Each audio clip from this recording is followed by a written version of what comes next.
This tweeter here has also blown, and it hasn't even been in here a week and a half.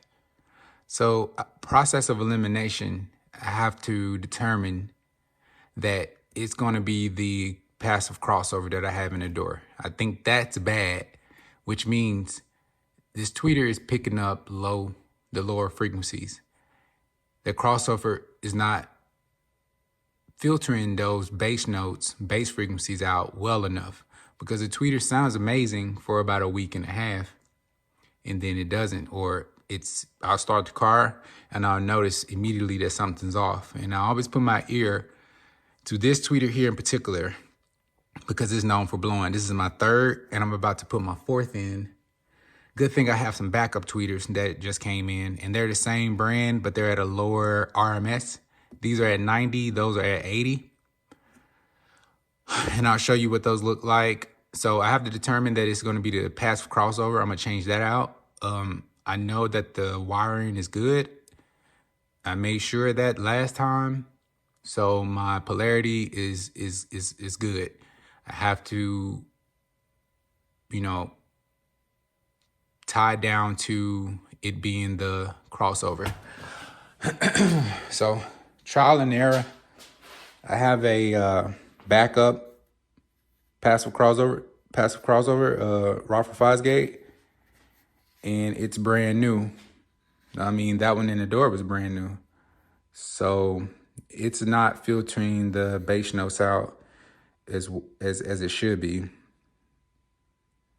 Because I don't have a problem with the Def Bond 6x9 that's in the door. It's only the tweeter. As you can see here, I have 0 decibel, -2, and then I have a -4 decibel for the tweeter input. And I always have it on the 0 decibel. And now I wonder if that's going to affect my my 6x9 or not, because both are running through this passive crossover to the amp. So yeah, I'm gonna change this out, put the new tweeter in. This is about 2 pairs, just for backup, just in case this happened. This is the brand H Yonka. They sound pretty good for a good price as well. 4 ohms, 80 watts, RMS, 91 dB. Response 1.5 kilohertz, all the way up to 20,000. I mean, they sound good. I don't even know the difference between the more expensive tweeters and these.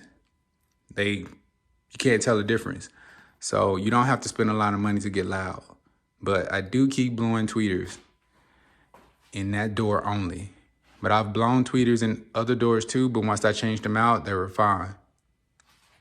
I'll change it out and show you what it looked like, and also show you that it works.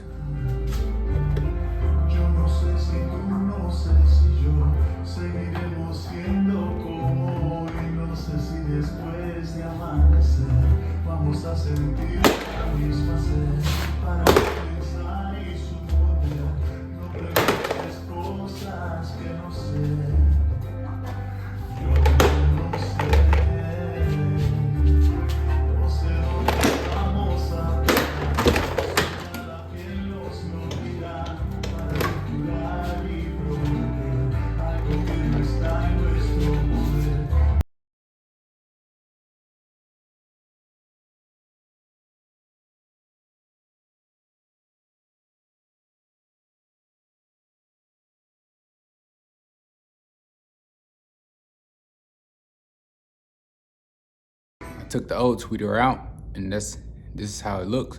But I discovered that I had a replacement, exact replica of this one. It's the extra one that I had, so that'd be nice to put in the spot that it came out of, and I don't have to do any other construction to the door or the A-pillar. So I can just put this one in, and plus this one looks better because the clips are not broken on it. So I'm about to pop that in there, connect it, and turn it on.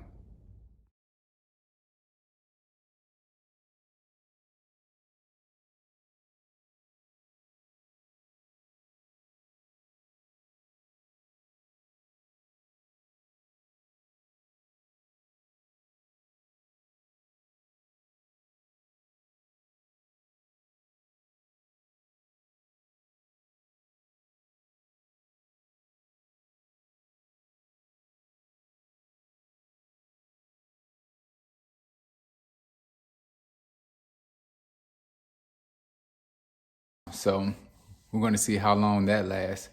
I give it about a week and a half. I did change out the passive crossover, so hopefully that fixes the problem. If not, I have this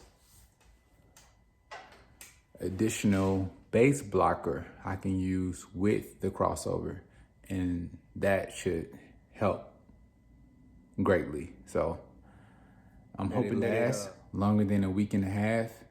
All the other tweeters are fine, but there's just that one in that left door is giving me issues. When the tweeter is working versus not working, there's a complete difference in sound because I notice everything. I'm a SQ person, along with the SQL as well.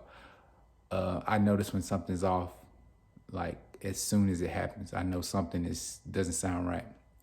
So yeah, I have this additional bass blocker to use if that blows that tweeter. If the tweeter blows at this point, then that tweeter is receiving low frequencies, and it's not the crossover. So I'll use this additional bass blocker to see if that helps.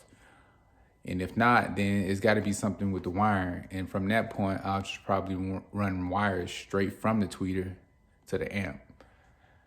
It's a pain in the butt, but that's most likely what I have to use or what I have to do versus using the speed wire. I hate using speed wire. Although it's pure copper, the wire is very skinny, and I think running wires straight from the device to the amp is the better route to take. But the shop who initially did my system, they use speed wire. I don't like speed wire.